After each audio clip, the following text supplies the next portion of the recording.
It means that you're more energetic and you want to move around and run around more. It means that I can be energetic and also have lots of fun, and my energy lasts for a lot of time and I'm hardly ever worn out. Well, I feel like it's improved my life a lot, because if I probably didn't have ADHD, I would probably be like completely a normal person. It makes me who I am, and I really like having ADHD because I make new friends at the clubs and it makes me feel happy. There's lots of other people with ADHD out there in the world, and I want to try and support them as much as I can.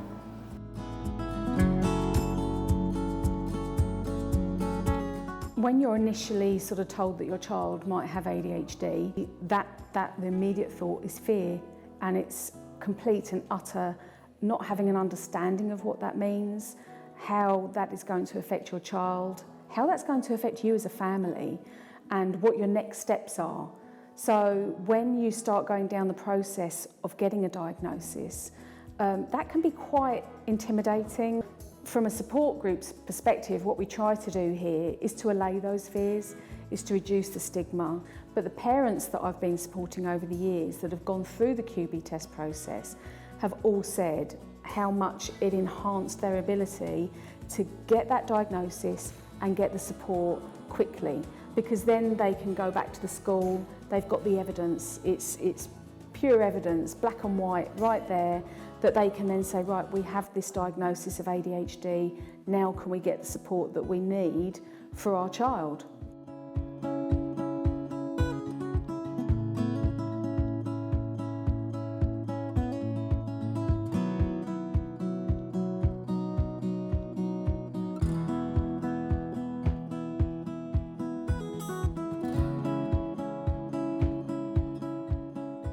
I've been using the QbTest for over 9 years, and I think the thing that has always impressed me is that it's an objective measure. The problem has always been this myth that ADHD doesn't really exist, and it is just about naughty children and bad parents.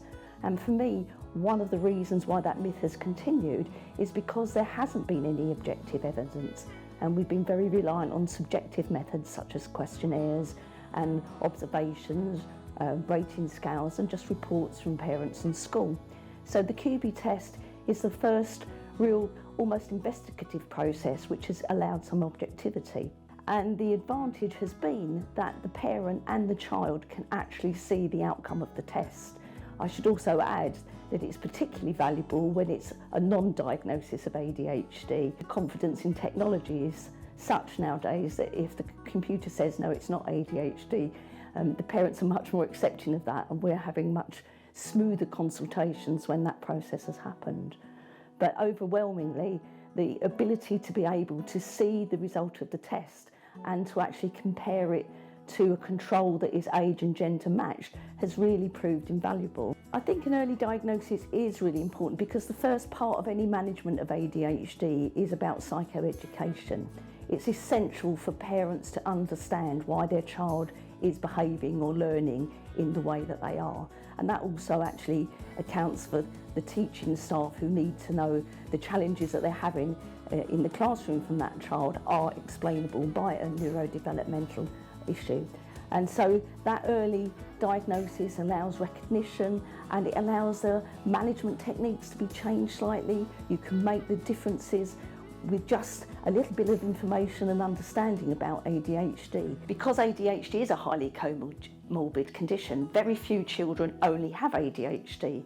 So some of the things that you can actually look for and find on QB testing may be a learning issue, autistic spectrum disorder or condition, and an anxiety. If you can get that diagnosis and help in early, that child has every chance to reach their potential.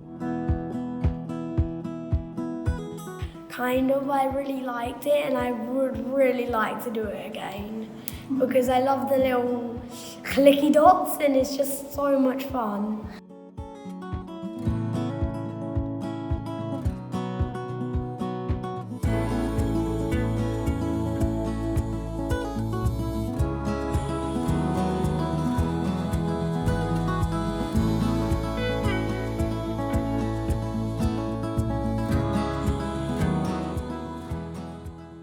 He went to the speech therapist, and then he was sent to Dr. Mustafa, and then Dr. Mustafa put him forward for a QbTest. So me and my mum took Jake down there and sat him, and he had his little band around his head, and he had to sit in front of a screen, and each time there was a dot on the screen he had to click a button, which then turned into a fishing rod, and it kind of just, it was everywhere around the room. And then it wasn't that long before, after that they came back that he'd obviously got the higher score for ADHD, and when you look, the little line on his head was like all over the paper. So yeah, it was, he did really well though, bless him. If you go on parents say and the school say, in my case it was conflicting. Even the two teachers from year 3 and 4 both wrote different things, and Kim Selby couldn't work that out herself. How is it these two teachers saw him less than 6 months apart and they're both saying different things, and then mum's saying completely different to how he is. So with this, it's an independent thing rather than hearsay, like she's saying, he's saying, sort of thing. So yeah, I think it helped because medically they can see it and it can be scored. When I looked at the results and they was kind of explained to me, it was like, wow, yeah, it's kind of some data that you can look at which you don't really get along the journey, do you? So it was kind of reassuring to know that, yeah, this is actually happening. This is the data that's showing how her brain is functioning under those stress situations. So yeah, it did feel, did make us feel, I think, a bit more confident in that we knew we was doing the right thing. Yeah. Life is a lot easier now. We're not walking on eggshells because we know why, and he's given that time during the day just to focus and be calm.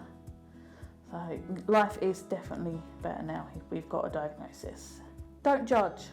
You may see what you think is a naughty child, but there is definitely a lot more going on.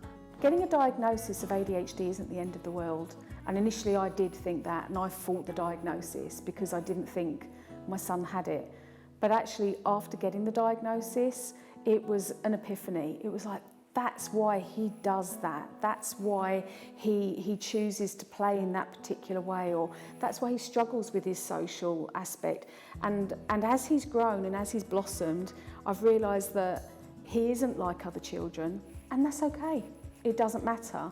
I just accept him for who he is, and by doing that, he accepts him for who he is. He doesn't fight to be someone who he isn't, because he's just this amazing human being that I actually aspire to be.